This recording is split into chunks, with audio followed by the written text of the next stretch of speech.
Hei, mitt navn Erling Roland. Jeg knyttet til Læringsmiljøsenteret ved Universitetet i Stavanger, og jeg har blitt spurt om å holde en liten forelesning om mobbing, som varer cirka en time.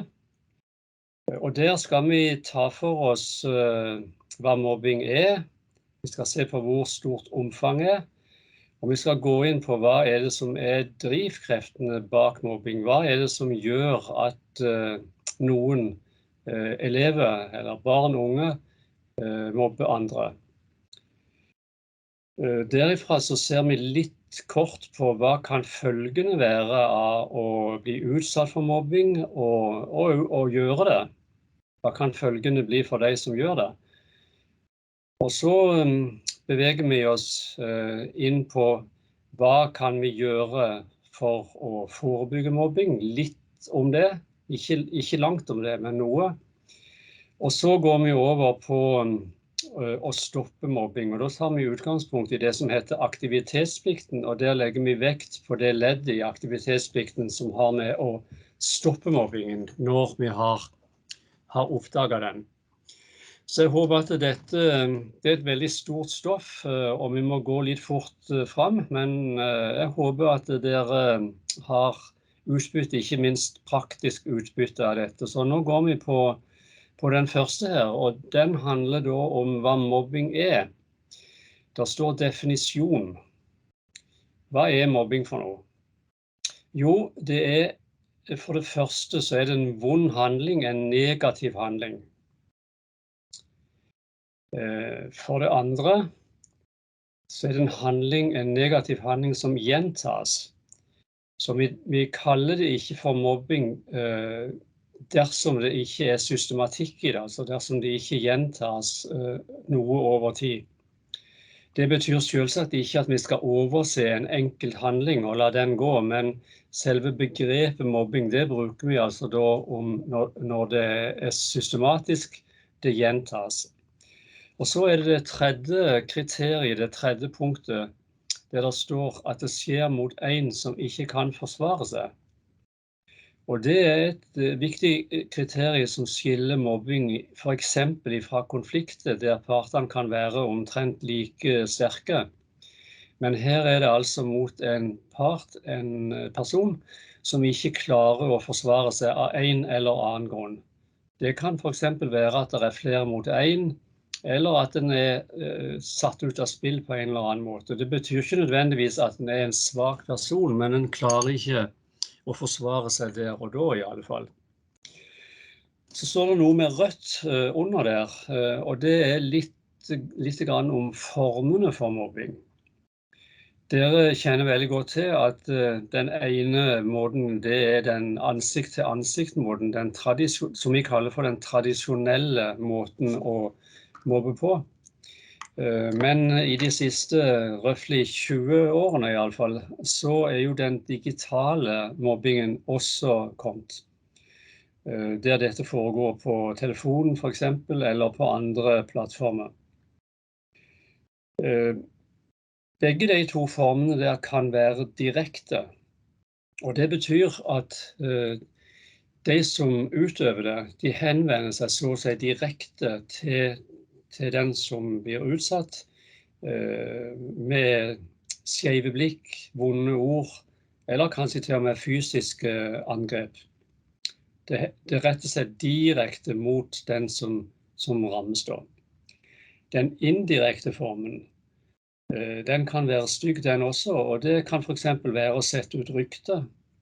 En ramme relasjonene, rett og slett, til den som utsettes, selv om det en direkte henvendelse til vedkommende. Så det noen få ord om hva mobbing og det veldig bra dersom en på skolen kan være trygg på hva mobbing og hva mobbing ikke Dersom en begynner å svømme i det der, så kommer han veldig fort på defensiven, ikke minst overfor foreldre som gjerne vil vite hva dette og hvorfor skolen gjør noe med akkurat dette. Så vær trygg på definisjonen. Omfang. Kort om det. I Norge så har vi veldig god statistikk på hvor stort omfanget er her til lands. Og jeg kan si innledningsvis at Norge ligger sånn omtrent på midten internasjonalt, litt grann under gjennomsnittet internasjonalt. Så de tallene dere får se her, de gjelder ikke bare i Norge, men rundt omkring også. Men her i Norge da, så er det røftlig 4% av elevene som blir mobbet systematisk på tradisjonell måte. Og med systematisk så definerer vi det som flere ganger i måneden, 2-3 ganger i måneden eller oftere. Så mange elever i skoleverket svarer selv at de blir mobbet 4% tradisjonelt, røftlig. Og så 3% digitalt, altså noe mindre enn tradisjonelt, og totalt 5%. Og da stusser en jo gjerne med at 4 + 3, det er jo mer enn 5 da. Men grunnen til at det ikke blir 7, det er at det overlapper. Det er altså sammenheng der, som det står under. De som blir mobbet tradisjonelt har større risk for å bli mobbet digitalt og andre vei. Så den overlappen det gjør at totalen blir mindre enn summen der.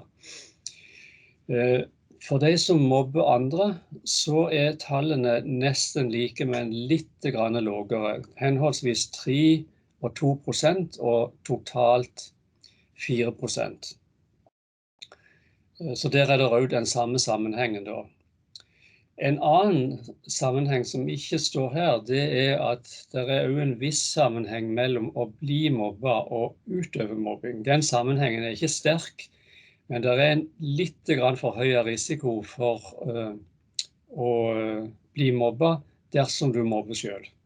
En litt grann forhøyet risiko, men i hovedsak så er det enkelte barn og unge som mobber andre, og andre som blir utsatte for det. Nå, godt folk, nå beveger vi oss over på det som vi noen ganger kaller for mobbingens psykologi. Og det skal bety her, hva er det som er drivkreftene bak å mobbe andre? Hvorfor gjør han det rett og slett? Det virker jo irrasjonelt å gjøre det, men det skjer da allikevel. Og den foilen som nå ligger på, der står det den reaktive mekanismen. Jeg skal bruke noen ord på det. Og jeg skal konkludere med at det er ikke den reaktive mekanismen som driver mobbing i hovedsak, men vi skal gå litt inn på den for å lage et speil mot den som virkelig driver det. Den reaktive mekanismen, det er at et eller annet provoseres. Det står provokasjon. Et eller annet provoseres. Det kan være at vi blir hindret for å gjøre noe, vi blir tråkket på og krenket, et eller annet sånt. Så blir vi sinte, og så kommer aggresjonen. Det kaller vi for den reaktive mekanismen.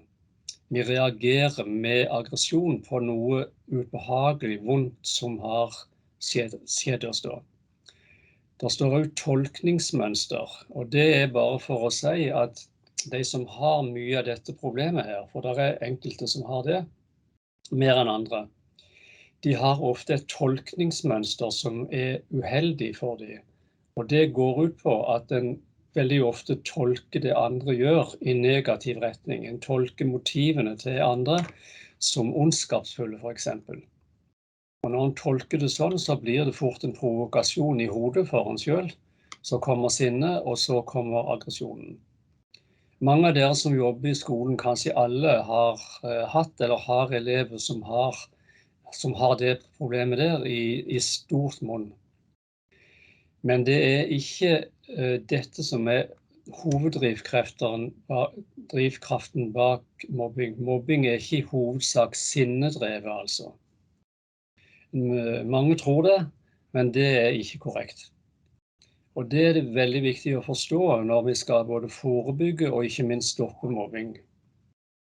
De som mobber andre, de er normalt ikke sinte på det de mobber, men det er noe annet enn går etter.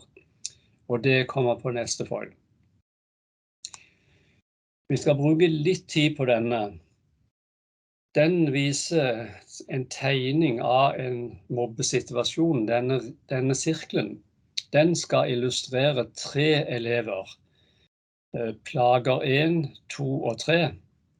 Det er ikke radiokanal dette her, men det er altså personer da, som sammen mobber en annen. Og den andre, den står tegnet ute til høyre, og der står en taggete pil ut der. Det skal bety mobbing. Og disse 3, de gjør dette sammen. Det er ikke sånn at mobbing alltid blir gjort av et kollektiv, altså av en gruppe, men vi tror vel at sånn cirka 70% så skjer det fra en gruppe. Og nå bruker jeg gruppa som eksempel for å få fram litt gruppedynamikk der. I tillegg så er det tegnet noen figurer under, og det skal bety tilskuere, som jeg skal komme tilbake til om en liten stund. Altså de som ser på, eller som vet om i alle fall, at mobbingen skjer. Hva er det så som er drivkraftene her når det ikke er sinne som gjør det?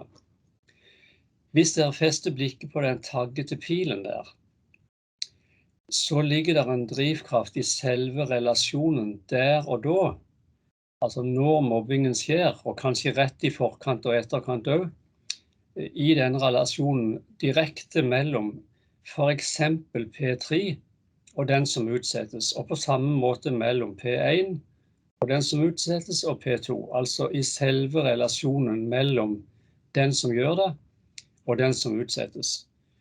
Og drivkraften der, det er ikke et veldig hyggelig begrep, men det er rett og slett en maktkick, en maktfølelse som den som utøver mobbingen får, når vedkommende observerer at den som utsettes, Kari eller Even som utsettes, føler ubehag, blir redd,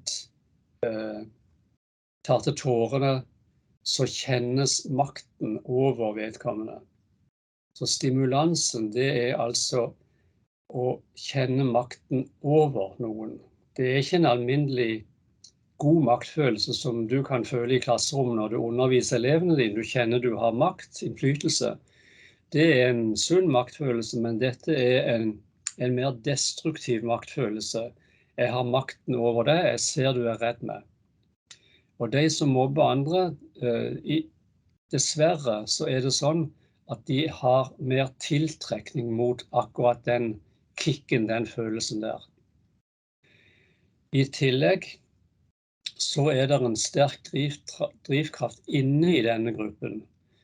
Inne i sirkelen så står det en T helt i midten der, og den står for tilhørighet. Dette er ikke så enkelt å catche og skjønne kanskje som den der makt-avmakten, men det forholder seg sånn at når disse 3 etablerer en ytre motstander, en som vi i fellesskap ikke liker, så å si, den som blir mobbet, så styrker det intensiteten, den gode følelsen av å høre til inne i denne gruppen her. Så vi sier at det er en tilhørighetskick ved å stenge noen ute, ved å mislike noen sammen. Mange kaller det for fiendebildeteorien. Gi oss en felles fiende, og nasjonen, gruppen, eller hva det må være, sveises sammen. Så begge de 2 tingene der, makt og tilhørighet, er drivkrefter ved mobbing. Så kan det også være andre gulrøtter her. For eksempel de kan få status av å gjøre det, status blant tilskuerne. Og noen ganger så ser vi også at enkelte elever hiver seg på her, fordi de er rett og slett redde for å bli utsatt for det selv. Så da er det kanskje smartere å delta med de som er sterke og har kontrollen her. Og det står blikk for sårbarhet på det, ut forbi proaktiv aggressivitet, som dette kalles for. Og det går på at de som gjør dette ofte da, de får ofte et ganske sterkt blikk for hvem av medelevene er det som er sårbare. Mange av de får også et blikk for hvem lærere som sårbare, og kan også trakassere lærere. Så statistikken, det høres brutalt ut, men statistikken den sier nok at det kanskje en sånn cirka 5% av barn og unge og voksne som har litt for stor dragning imot dette og tar seg til rette i for stor grad. Tilskuerne, det meget viktig å skjønne rollen til tilskuerne ved mobbing. For det har seg nemlig sånn at tilskuere, de andre elevene i klassen, de griper nesten aldri inn. Sjelden så ser vi at tilskuere virkelig griper inn og stopper det. Ofte så de passive. I beste fall de passive. Men i andre tilfeller så gir de en viss applaus da, til de som gjør det. Og det styrker jo statusen til de som utøver det, og det gjør saken verre. Det mye forskning som har undersøkt hva grunnen til denne passiviteten da. Og det nok at en misforstår hverandre i stor grad. Den ene tror at alle de andre synes at dette ok, og sånn det så å si med alle. Vi kaller det for en fiktiv norm, altså en falsk fiktiv norm, der en tror at de andre faktisk synes at dette ok. Og når en skal forebygge og stoppe mobbing, så det veldig viktig å også forholde seg til tilskuerne, ikke bare til de som direkte involverte. Det for så vidt en litt annen forelesning, hvordan en skal jobbe med tilskuere, som ikke vi har tid til å gå inn på i dag, men det litteratur om det, og jeg anbefaler dere å sette dere godt inn i det. Helt til slutt på denne foilen her, så står det reduserte hemninger. Det har seg sånn at når flere utøver mobbing sammen, sånn som mitt eksempel var, så oppløses noe av ansvaret, det individuelle ansvaret for det en gjør, og dermed går hemningene ned. De aller fleste mennesker, også unge mennesker, de har hemninger mot å gjøre dette her, men det svekkes da når en gjør det sammen med andre. Videre så står der legitimering. Hva det? Jo, legitimering det innvevd i selve mobbehandlingen det. Og legitimering det betyr å lovliggjøre det ulovlige. En lovliggjør det en gjør ved å legge skylden på den som utsettes for mobbing.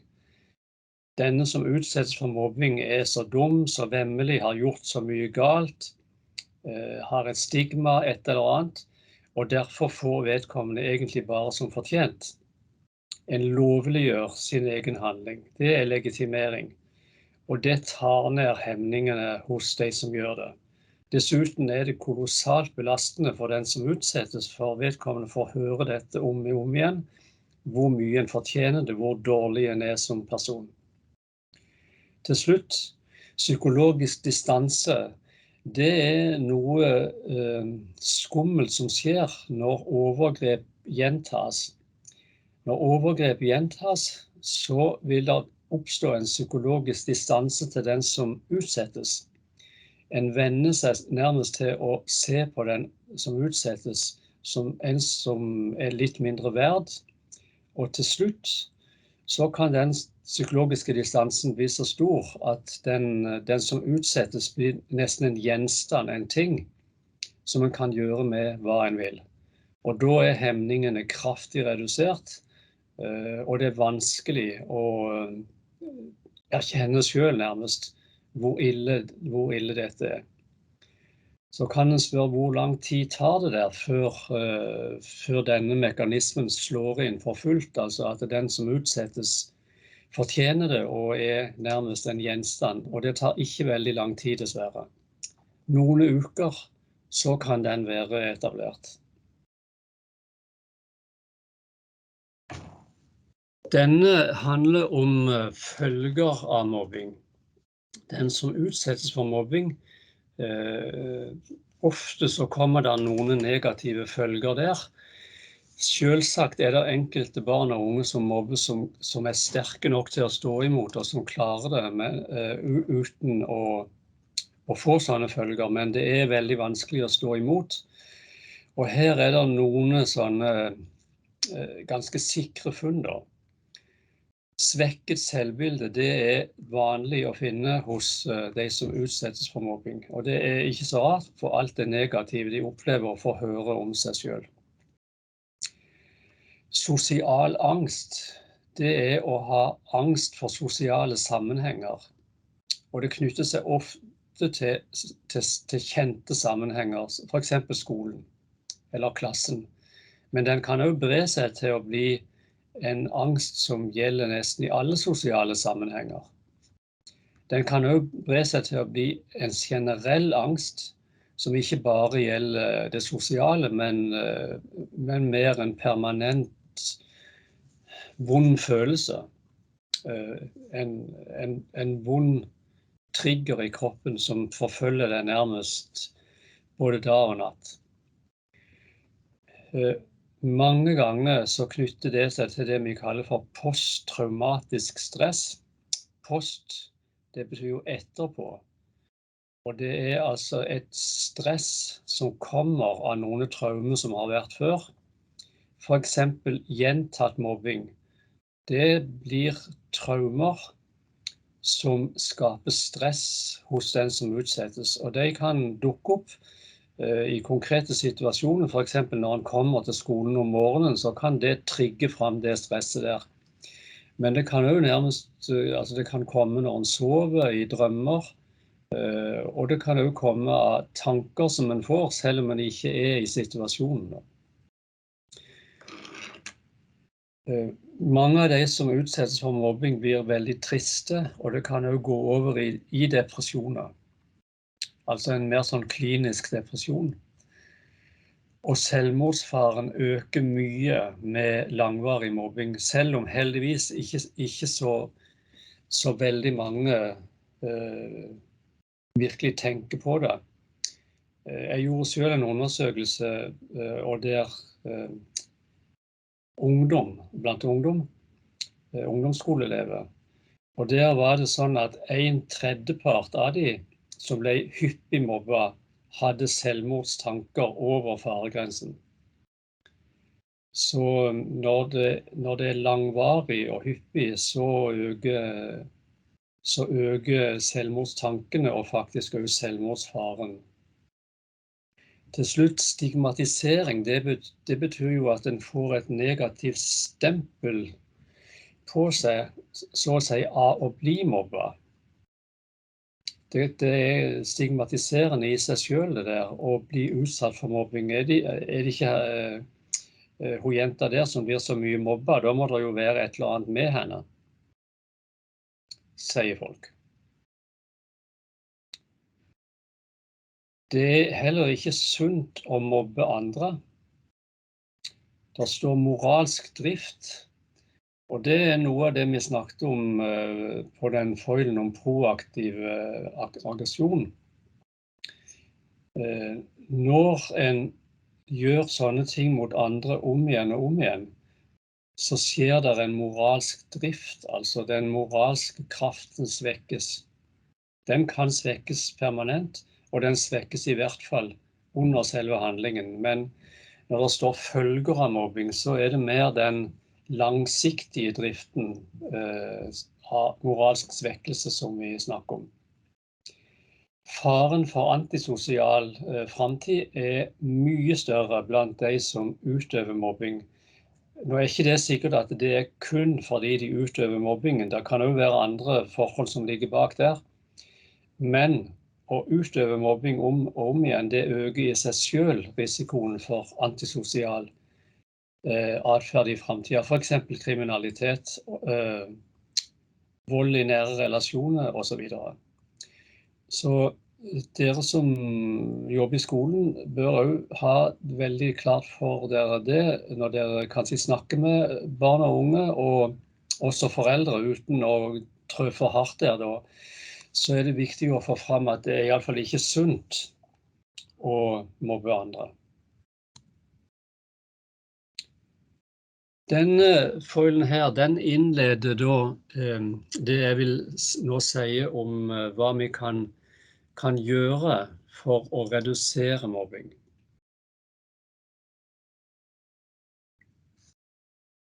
Og dette er den eneste foilen om forebygging. Forebygging er jo et stort tema som vi kunne brukt lang tid på, men det er ikke min bestilling i dag, men bare å touche litt inn på det. Der står det at autoritativ klasseledelse, det forebygger mobbing. Og hva er autoritativ klasseledelse for noe?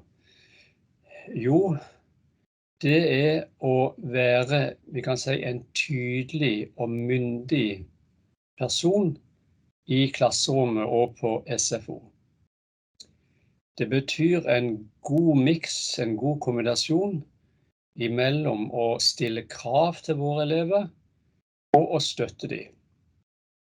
Både å kunne rekke ut en hånd til hver av våre elever, men også å kunne sette krav og kreve standard på det de gjør. Det er autoritativ klasseledelse. Å tre fram som en tydelig og god leder, det forebygger mobbing. Og vi kunne ha snakket mye om hvorfor gjør det, men i alle fall så er det svært mye forskning som er veldig entydig på det, at det forebygger mobbing. Det hindrer nok ikke mobbing, men det tar ned risikoen. Godt tilsyn.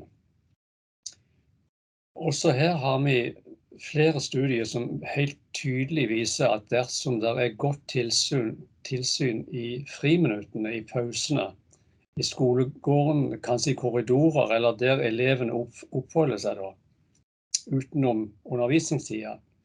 Når det er godt tilsyn der, så går mobbingen markert ned. Og godt tilsyn, det betyr at det er nok voksne, og at de voksne er synlige, og at de ikke viker unna dersom det oppstår situasjoner. Pluss at de er flinke til å kommunisere med elevene, ta kontakt med dem og er tydelige og synlige. Til slutt, samarbeid med de foresatte. Det er meget bra å innlede et sånn godt samarbeid i fredstid, altså når det ikke er problem, for eksempel mobbing. Det kommer godt med hvis det kommer saker. Og så er det jo å kunne samarbeide med de foresatte når det er en mobbesak. Det skal vi komme litt tilbake til senere i denne forelesningen her. Men det har jo med igjen å både å være tydelig på hva en krever og forventer, men også å vise omsorg for foreldrene sine barn. Nå beveger vi oss videre inn i aktivitetsplikten, som jeg bare kort skal berøre, før vi skal konsentrere oss om punkt 5 og bitte litt om punkt 6.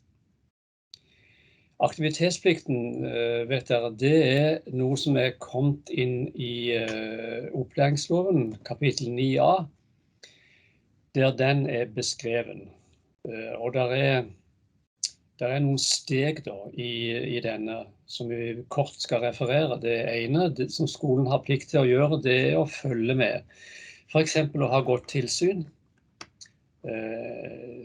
kanskje gjøre regelmessige screeningundersøkelser. Elevundersøkelsen er jo en sånn, og det er andre undersøkelser som man kan bruke for å følge med, og systematiske observasjoner og så videre. Ha øynene med seg, og det merker faktisk elevene veldig godt, om du har.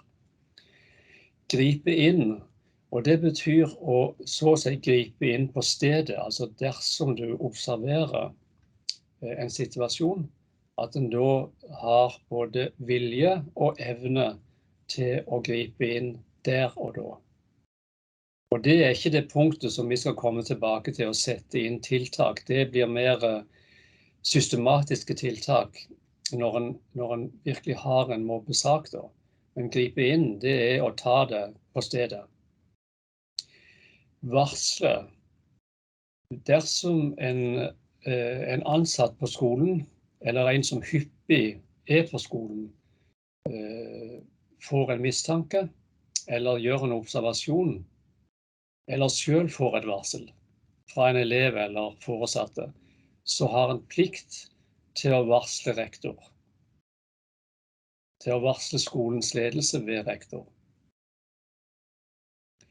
Og når rektor har fått et varsel, så har skolen plikt til å undersøke den saken der.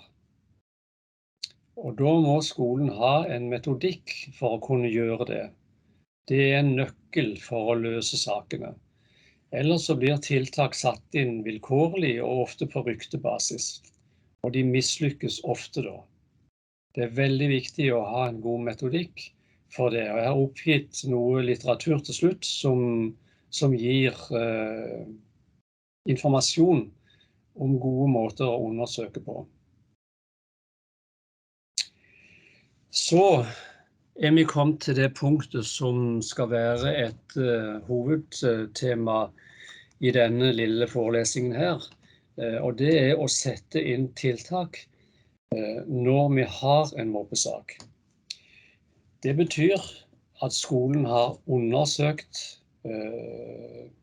saken og konkludert med at vi har faktisk en mobbesak på denne barneskolen eller ungdomsskolen, eller den kombinerte skolen. Og da har vi i prinsippet en alvorlig situasjon. Og vi må forstå at den situasjonen er alvorlig. Vi må gjøre noe med den. Og hva skal vi så gjøre? Her kommer det først et bilde av selve modellen som vi kan bruke, og som er brukt utallige ganger med veldig god effekt. En finsk undersøkelse, veldig stor finsk undersøkelse, så på denne modellen her, hvor stor effekt har den, når den blir gjennomført på en ordentlig måte da.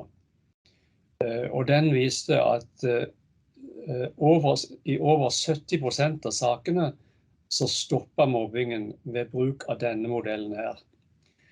Det betyr at den er ikke fullkommen, den vil ikke bestandig føre til at mobbingen stopper, men at den er veldig effektiv for å stoppe mobbingen. Før jeg går på den, så vil jeg jo si at en annen måte å tenke på enn den som dere skal få presentert her, det har vært kalt for megling i mobbesaker. Og den har faktisk vært anbefalt tidligere i stor skala her i Norge og mange andre steder også, og mange bruker den så å si fortsatt. Men vi anbefaler den absolutt ikke. Og megling, det betyr at du bringer, som første steg nærmest, så bringer du de som utøver mobbingen, og den som mobber sammen, og så megler du fram det du tror er en fred da. Men det pleier normalt ikke å være vellykket. Og en annen ting er vel kanskje etikken i den metoden, for når vi megler, så krever vi egentlig noe fra begge sider, altså en gi og ta, og dermed sier vi i alle fall indirekte at den som utsettes for mobbing også har skyld i det som skjer. En annen ting er at vi hører veldig ofte at den som utsettes for mobbing synes at den meglingssituasjonen er nesten mobbing i seg selv, altså ekstremt ubehagelig å være i. Og det viser seg jo at han er vanskelig å oppnå noe slags resultater med, som vi anbefaler den ikke. Dette er en ganske annen framgangsmåte som altså er brukt veldig mange ganger. Jeg har satt opp meg selv som en kilde på den, og da kommer en bok til slutt her, der denne metoden er beskrevet veldig grundig, men vi skal nå gå gjennom den da. Den går ut på samtaler først med den som er utsatt for mobbing. Der står samtaler. Det går an å bare ha en eneste samtale med vedkommende, og så gå videre. Men vi anbefaler minst 2 sånne samtaler. Og jeg skal begrunne det litt senere. Men vi begynner altså med den som er utsatt for mobbing. Dernest så kommer det såkalte stoppsamtaler med de som utøver plagingen. Og vi går også inn på hvordan det gjøres etter hvert nå. Først hver for seg, hvis det er 3, så kommer samtalene først med den ene, så med den andre, og så med den tredje, i rask rekkefølge, sånn at de ikke får kommunisere med hverandre mellom samtalene. Og så fortsatt på direkten, en samtale med de sammen. Men altså først hver for seg, og så sammen. Og det skjer i en og samme skoletime. Samtaler med de foresatte er også en viktig del av denne metoden her. Både med de foresatte til den som er utsatt for mobbing, og de foresatte til de som utøver mobbingen. Eventuelle koblinger, det betyr at en kan bringe disse partene sammen, men altså ikke i starten, men når en har samtalt med de som parter da, hver for seg, så kan en bringe de sammen. Det er ikke alltid at det er fornuftig å gjøre det, men noen ganger går det an, og da kan det være veldig vellykket å gjøre det også. Men vi må ha kunnskap om dette, og bruke skjønn også, om vi vil gjøre sånne koblinger. Nå kommer det et bilde som viser noe om samtalen med den som er utsatt for mobbing, den mobbeutsatte. Den samtalen må vi gjøre en avtale om med denne gutten eller jenta. Og den må finne sted på en tid og et sted som ikke i seg selv blir belastende for eleven. Det må være diskret, sånn at eleven føler seg trygg på at en blir ikke liksom fulgt opp etterpå av medelever og spør hva snakket du med læreren om, og så videre. Apropos, hvem er det som bør føre den samtalen med den som utsettes for mobbing, og kanskje jo de som gjør det. Vi anbefaler at det er kontaktlæreren som gjør denne samtalen her, og også samtalen videre. Men det er jo et krav der til at den som gjør disse samtalene må være en person som har gode forutsetninger for å gjøre det. Det er viktig at denne personen har tillit, og er en autoritativ voksen, en sterk og trygg voksen, som kan gjennomføre samtalen. Og det er noen ganger at kontaktlæreren er ikke i den posisjonen der, og da må skolen finne en annen til å gjøre det.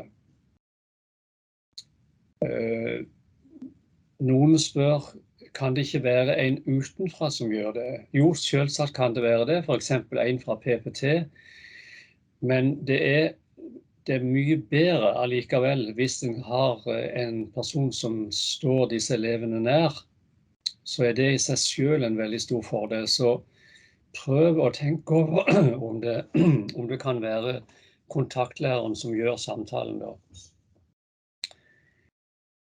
Starten på samtalen, der anbefaler vi at vi er i en posisjon der vi kan si til denne gutten eller jenta at vi vet at du blir utsatt for mobbing. Ikke begynne samtalen med å så å si intervjue eleven om hvordan eleven har det og så videre. Da trekker de seg ofte, og til slutt så blir en liksom mer og mer sikker på at det er ikke et problem, og så har saken stoppet opp. Men dette forutsetter jo da at en har gjort de undersøkelsene som vi snakket om på forrige bilde der. Sånn at vi trygt kan si til eleven at vi vet, vi har gjort de og de undersøkelsene, som du vet, og vi vet nå at du er blitt utsatt for mobbing. Så da gi eleven støtte. Det betyr at vi må si til eleven et eller annet om at vi skal hjelpe deg, Vi skal gjøre hva vi kan for å stoppe dette. En bør nok ikke love at en skal stoppe det, men heller si at en skal gjøre det vi kan, og at vi har god tro på at dette skal gå bra. Så bør vi spørre eleven på det punktet i samtalen om eleven vil fortelle oss noe. Og det står uten å presse. Enkelte elever er helt målløse, så å si. De sier ingenting der. Og da får vi akseptere det. Mens andre snakker mye, kanskje. Men vi skal absolutt gi eleven mulighet for å snakke. Omtrent der i samtalen så kan vi si, i grove trekk i alle fall, hva vi har tenkt å gjøre. Og vi bør også si at rektor er informert om denne samtalen her, og de tiltakene som vi skal sette ut i livet. Å fortelle i grove trekk, det er egentlig det som jeg sa innledningsvis, hva som kommer til å skje etter hvert. Så er de ofte nervøse. Si at du skal informere videre om hva som skal skje. Vi gjør ikke noe før vi informerer deg. Ikke si at vedkommende har vetorett, så å si, at eleven må være enig i alt som blir gjort, for da kan det stoppe opp. Men si at en skal informere, og hvis eleven skulle si nei, så har vi jo et problem, og da må vi bruke litt tid der. Men for min del vil jeg si at det skal mye til at vi stopper en sånn prosess, selv om eleven ikke ønsker at den skal gå videre.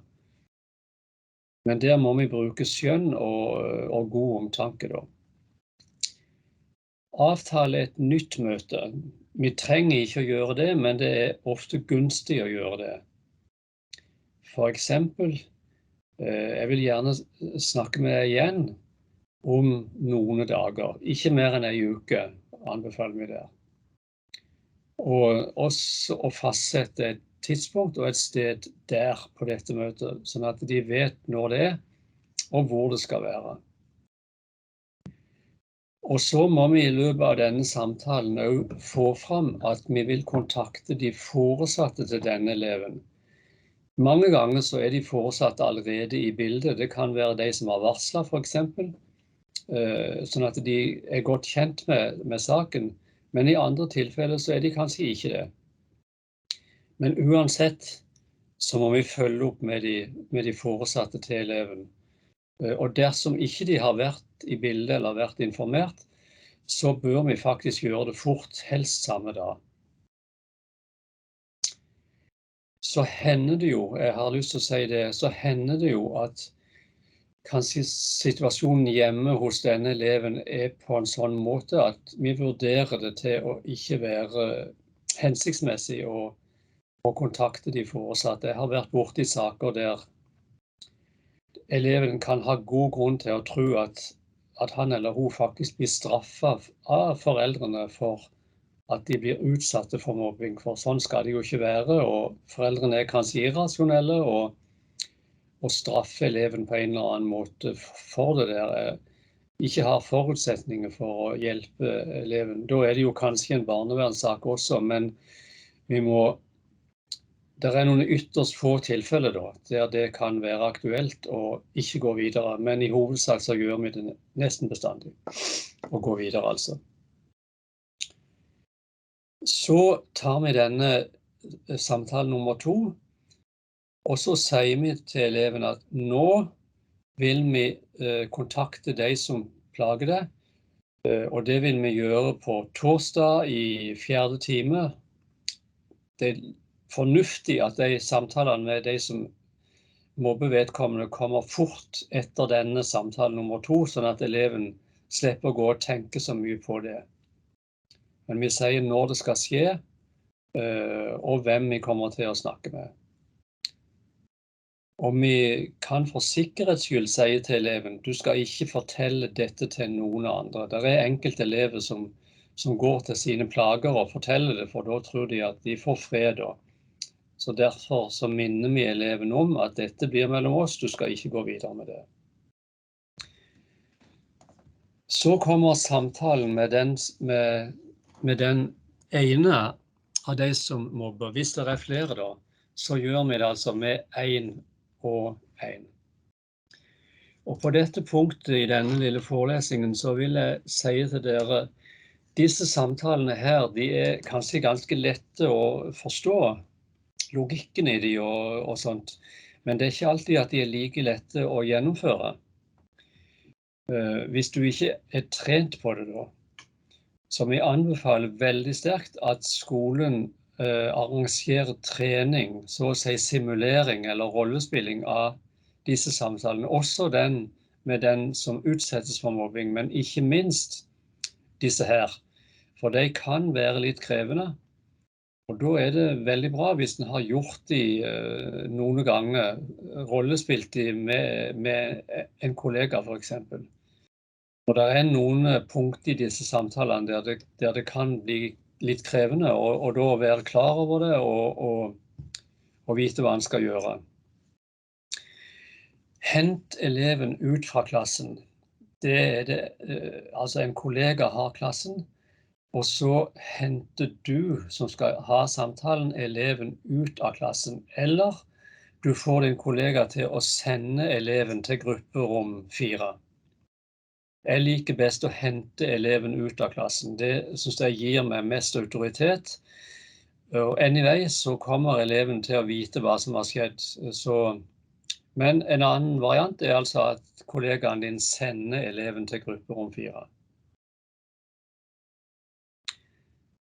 Etter at vi har bydd eleven en plass der, så klargjør du til eleven det du vet om mobbingen. Ikke en lang tale, men du konstaterer at det er gjort undersøkelse, og at du vet, skolen vet, at du, Kjell, er med på å mobbe Eva eller Kari eller Even, eller hvem det må være. Så ikke intervjue eleven der, men undersøkelsen skal være så gode at du faktisk kan si dette til eleven. Si klart og bestemt at du og skolen ikke aksepterer det, og at rektor er informert. Det er ikke nødvendig å trekke inn rektor, men det gir enda større tyngde inn i samtalen å si det. Så henvender vi oss til eleven og spør, har du noe du har lyst til å si til meg om dette? Og på det punktet der kan det oppstå trøbbel i samtalen. Og derfor er det lurt å være forberedt og ha trent seg på dette her. Det er ikke dessverre mange elever som sier ja, jeg beklager, jeg har gjort det og jeg skal ikke gjøre det mer. De fleste prøver å vri seg unna nå, og de vet ingenting, de skjønner ikke hva du snakker om, og noen kan jo si at jo, ja, men han Even, han er jo så vanskelig selv, og har du ikke hørt hva han driver med, og sånt. Og der må vi ikke gå 5 på og begynne å bli trukket inn i den der diskusjonen der. For da taper vi samtalen veldig fort. Så metoden det er å bare lytte til det eleven sier, ikke kommentere, ikke diskutere, og så bare gjenta at mobbingen må ta slutt umiddelbart. Bare stå på den, det er den beste strategien der. Men det er klart, dette forutsetter at vi vet hva vi snakker om, vi har gjort undersøkelser. På det punktet der så kan du invitere den som blir utsatt for mobbing til et samarbeid. Det er ikke nødvendig å gjøre det, men du kan gjøre det. Og det er gunstig dersom en får dette til. For eksempel å spørre om de kan hjelpe til, hvis andre for eksempel plager den som blir utsatt. Og det ser ut til at de fleste synes det er en fin invitasjon. Kanskje det er en god måte å slippe ut av hjørnet på også. Og det er veldig gunstig hvis vi kan få til en sånn avtale da. Den avtalen trenger ikke være omfattende, men litt grann. Det er det som er symbolikken og gunstig her. Og spørre hva eleven kan bidra med. Avslutte og gå tilbake til klassen med eleven. Hvor lang tid skal en sånn samtale ta? Ikke langt. Maks 5 minutter. Hvis den blir lenger, så glir den veldig fort ut. Kort, tydelig. Det er absolutt det beste formatet på denne samtalen her. Og så gjentar vi dette med de andre to. Så kommer gruppesamtalen. Da sier vi til den siste, den tredje altså, vent her, og så henter vi de to første. Det første en gjør der, for nå er de nervøse, fortell om hva hver enkelt og du har snakket om. Du og meg, Kjell, vi snakket om dette, og jeg er sikker på at du forstod alvoret. Og du sa også at du ville være med og hjelpe til, sånn at dette ikke skulle skje mer. Flott, Kjell. Da vil de to andre senke skuldrene, og det vil gå mye lettere å gjennomføre samme runden med deg. Så vi kan godt begynne strategisk med den eleven der det er lett å bekrefte hvor bra det har gått da. Om ikke de har vært med på en deal, så kan en si at vi snakket alvorlig om det, og jeg er sikker på at du skjønte dette, og si det samme til de andre. Men det er viktig å ta den runden der, for ellers så binder de seg veldig mye, de er redde for hverandre. Og da gi en anerkjennelse hvis det er mulig, og der ser dere hvor gunstig det er å ha gjort en avtale om noe konstruktivt i de individuelle samtalene. Men gjenta, stå på den tydelig at mobbingen må ta slutt, og at du vil følge nøye med. Det er liksom kontrolldimensjonen i den autoritative samtalen. Vi følger med, og vi krever noe her. Men samtidig at vi er ok med det, og viser de respekt også. Rektor vil bli holdt informert, og også si at de foresatte, de blir kontaktet. Som sagt, det kan skje at hjemmet er slik at vi ikke kan gjøre det, men vanligvis i de aller fleste tilfellene så gjør vi det, og vi varsler de om det. Det står eventuelt forespeiling av de problemene som kan oppstå, og det er egentlig bare å diskutere med de hva slags problem som kan komme. For eksempel når de kommer ut, så kan de begynne å snakke om denne samtalen her, og da kan det være fristende å si noe dumt. Og vi kan spørre hver enkelt og se de i øynene og spørre, tror du kommer til å gjøre det? Og da sier eleven normalt, nei, det gjør jeg ikke. Og da har vi bundet de til det. Og vi kan ta opp andre dumme ting som kan komme til å skje. Det er forespeiling. Vi avtaler et nytt møte med dem, det er veldig viktig, sånn at de skjønner at vi slipper ikke saken. Og det bør komme relativt fort, sånn at ikke de får tid til å gjøre noe dumt da. Det står ca. 3 dager, det er et tall, men ikke lang tid. 1 til 2 sånne gruppemøter i tillegg til dette her, altså, det er vanligvis nok for å stabilisere situasjonen. Så til slutt, godt folk, så kommer det noe om å koble. Det kan være å bringe den som blir utsatt for mobbing, og den som gjør det sammen. Det kan gjøres på direkten etter disse samtalene som jeg har beskrevet nå, eller det kan gjøres litt senere. Og vi kan også koble sånn med foreldrene. Men nå kommer det litt om samtale med de foresatte. Først om foresatte til den som utsettes for mobbing. Vi forklarer grunnen til møtet. Møtet kan foregå på skolen, og det er nok ofte lurt å ha det på skolen. Dette er egentlig, hvis de ikke har vært i dette bildet før, hvis ikke de har visst om det. Men også dersom de har vært det, så må vi følge de opp. Spør de hvordan de oppfatter situasjonen.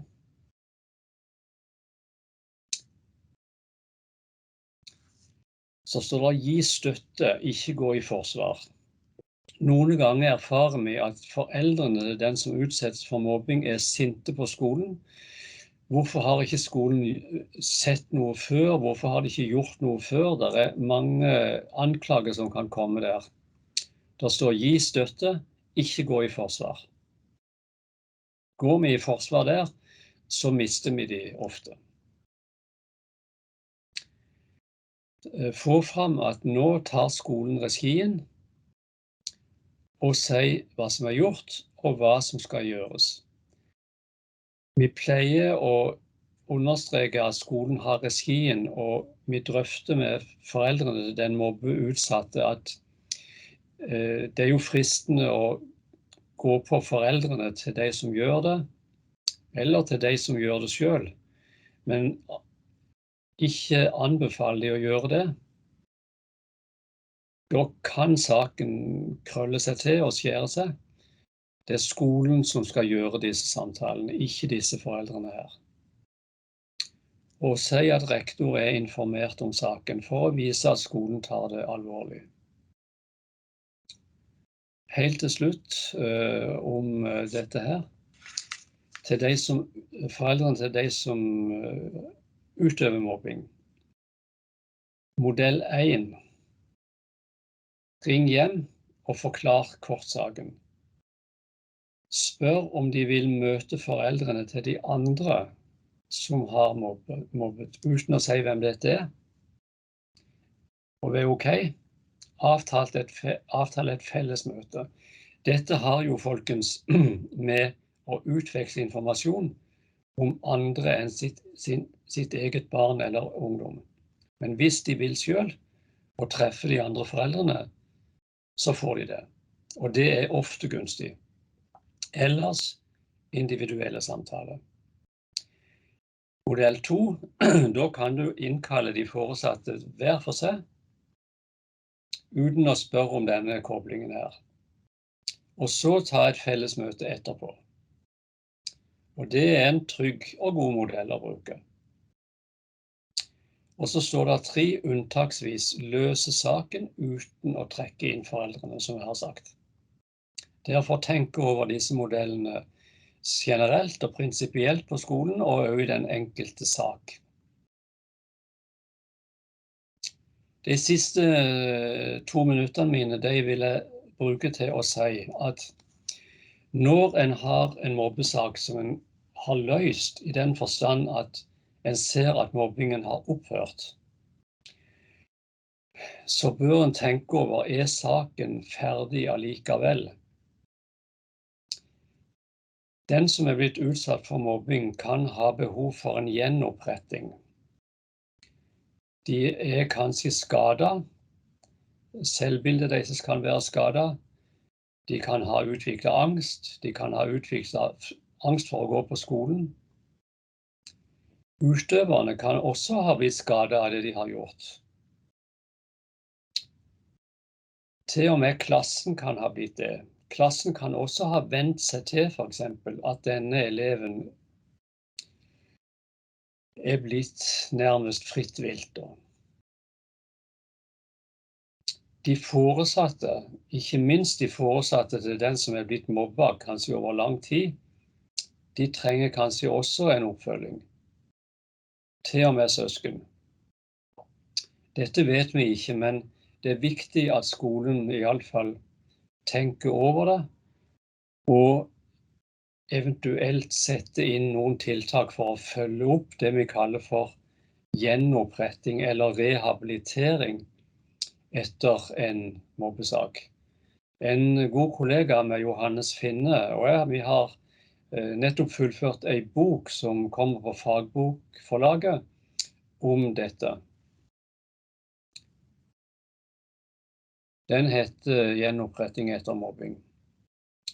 Men her det en litt annen litteratur som utgitt, og det selvsagt annen litteratur enn det som jeg har skrevet selv, men dette litteratur som jeg har brukt i denne forelesningen her. Det en bok som heter Mobbingens psykologi. Den gitt ut på universitetsforlaget, Og en annen som heter mobbeloven, og den går veldig mye inn på aktivitetsplikten og alle ledd i den, og eventuell kommunikasjon med statsforvalteren dersom det kommer en klage. Den utgitt på Fagbokforlaget. Så vil jeg takke dere for oppmerksomheten og ønske dere lykke til med et svært viktig arbeid. Takk for nå.